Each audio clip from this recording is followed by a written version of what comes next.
예, 여러분 안녕하십니까? 2017년 11월 6일 월요일 점심때가 이제 다 되었네요. 우리가 요한계시록을 보면서 요한계시록 광야의 소리를 통해서 듣는 세계에서 예수님의 공중에 다시 우리를 오심과 부르심을 기다리는 모든 깨어있는 모든 주의 남녀종들에게 주님의 이름으로 문안드립니다.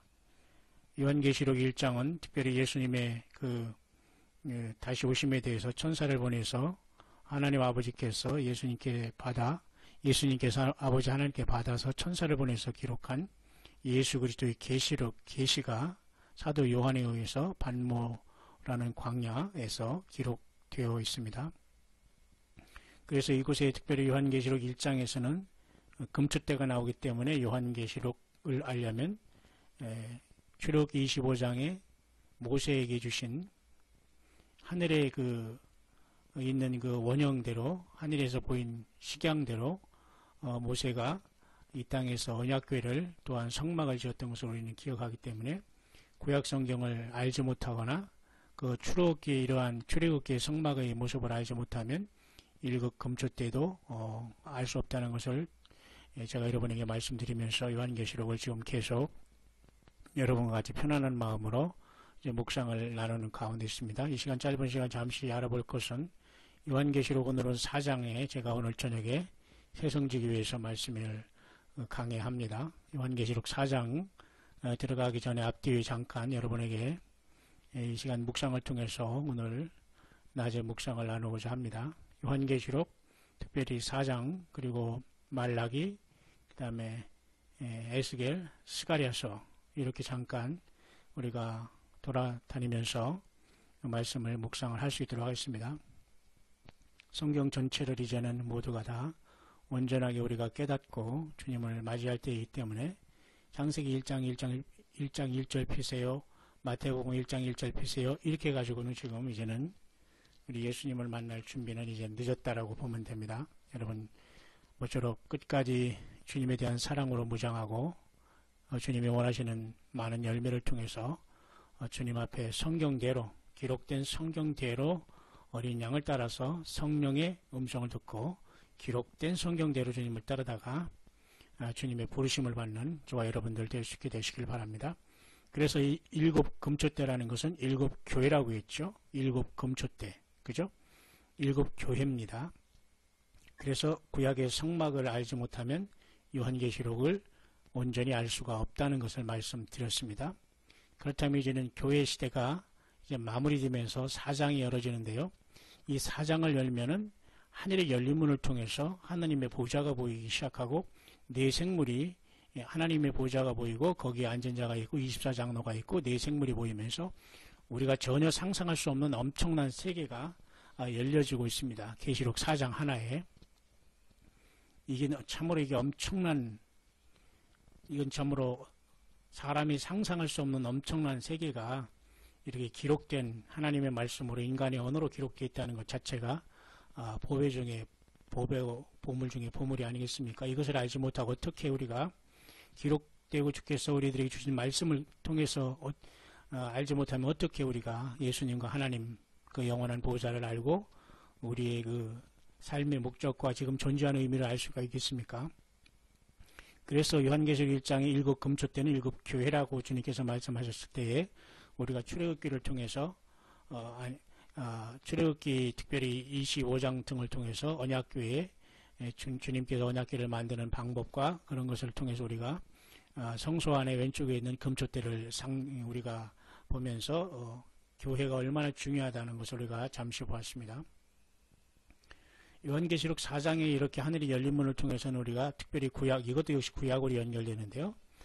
주님께서도 부활하신 다음에 모세의 오경과 선지자의 글과 시편에 나를 가리켜 기록한 것이 이루어져야 한 것이 이것이라 하시고 하면서 부활하신 후에 엠마로 가는 제자들에게 말씀을 풀어주셨을 때 그들의 마음이 뜨겁다라고 고백하는 것을 여러분이 하실 것입니다. 그렇다면 요한계시록 1장에 주님께서 금초 때는 7 교회라고 말씀하셨기 때문에 언약궤를 성막을 완전히 이해하고 성막이 주신 하나님의 주신 그 비밀을 깨달을 때에 일곱 교회의 요한계시록 2, 3장의 엄청난 비밀이 풀어지고 우리가 성령 안에서 알게 됩니다. 그럼 이 4장은 하늘보좌가 열릴 때는 역시 구약성경에 선지서를 보야지만 됩니다. 예수님이 말씀하셨죠. 모세의 글과 시편에 그리고 선지자의 글에 나를 가리켜 이런 말을 하셨잖아요. 그 중에 모세의 글은 아까 우리가 언약궤를 통해서 금초대를 통해서 금초대가 바로 일곱 교회라는 걸 알 수 있죠. 주님의 핏값으로 산 교회. 지금 마지막 영적인 전투를 이 땅에서 하고 있는 이기는 자들이 탄생하는 그런 살아있는 일곱 개 교회를 얘기합니다. 어느 한 교회가 주님 만나러 가는 건 절대 아니죠. 어느 한 주의 종을 세우고 주님께서 우리를 부르시는 건 절대 아닙니다. 하나님께서 오른손에 붙잡고 있는 일곱 별이 뭐예요? 예, 이를 오른손에 예수님이 일곱 별을 붙잡고 있어요. 일곱 별은 일곱 교회의 사자라고 주님이 말씀을 해주셨습니다. 그죠? 그렇기 때문에 여러분, 우리들은 얼마든지 일곱 교회의 사자라고 이렇게 말씀했잖아요. 그러니까 일곱이라는 것은 하나님이 쓰는 완전한 주의 종들이 있다는 겁니다. 최소한 7명은 넘는다는 얘기죠. 안 그렇습니까? 최소 7명이 넘는 거지. 저 한 사람이 주님을 만나러 가고 주님을 대표합니까? 있을 수 없는 얘기입니다.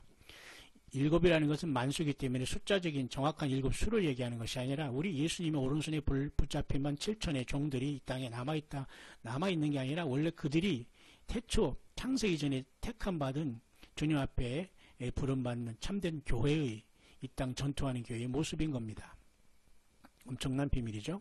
그래서 4장에는 이제 선지서를 통해야지만 우리가 이 요한계시록 4장 우리가 열 때에 내 생물을 알 수 있고 하나님의 보좌를 알 수가 있는 것은 역시 우리가 구약성경의 선지서를 열어볼 때 이것이 다 연결돼서 성령님을 통해서 알게 되는데 우리 잠깐 우리가 가볍게 한번 볼 수 있도록 하겠습니다.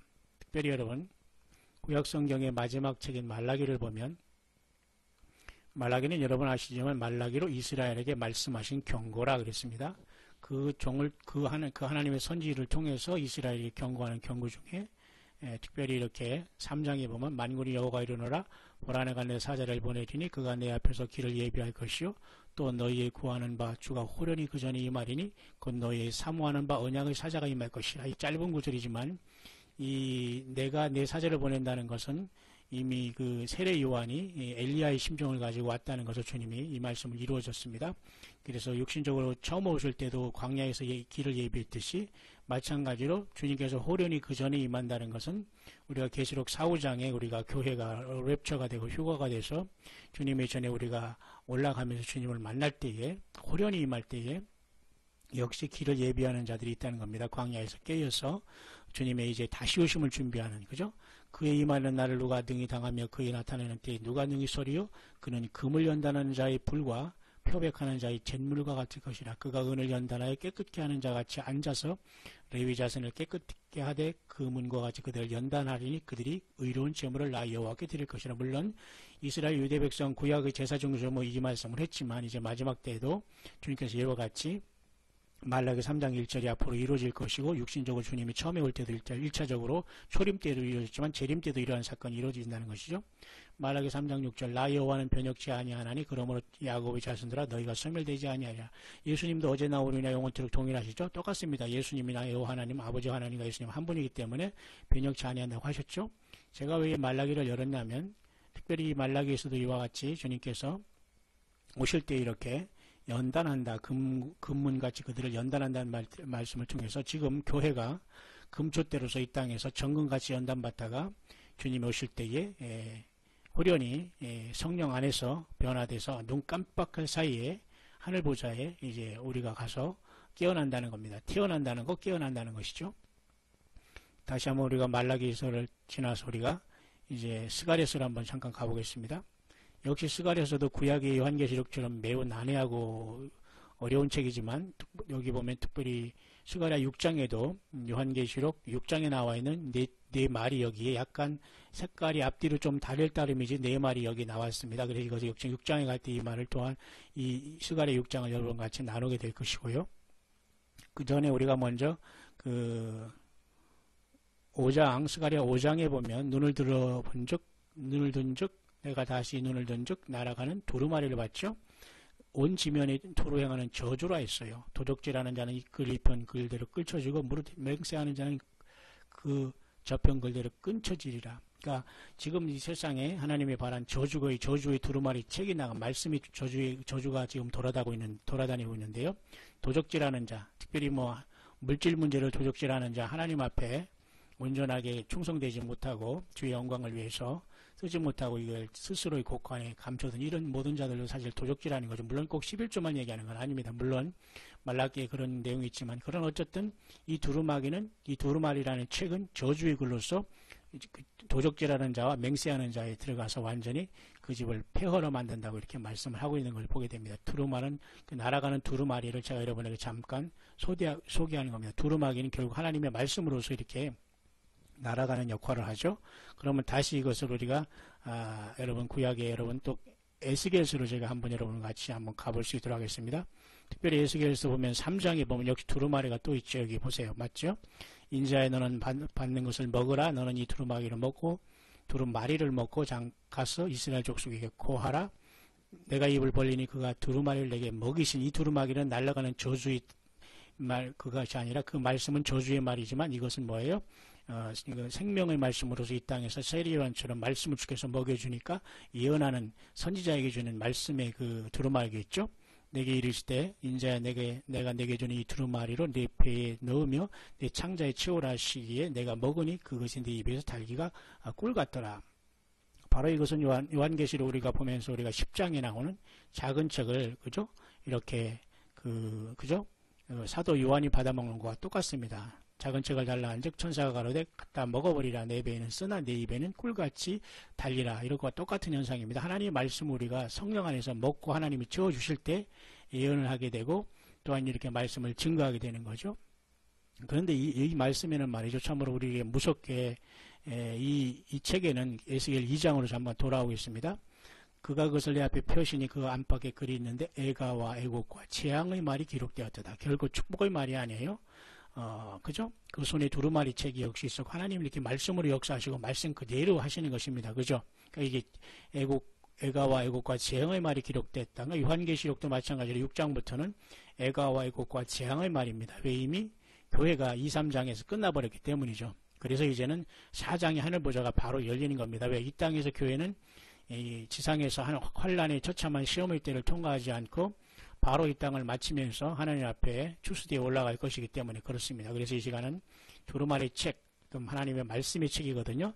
이런 말씀을 통해서 이렇게 주님께서 역사하신다는 걸 봅니다. 또 한 가지는 동일한 에스겔에서 보면 이렇게 에스겔도 또한 이렇게 하나님의 영광을 봤는데 북방에서 폭풍과 큰 구름으로 해서 영안이 열어졌는데요.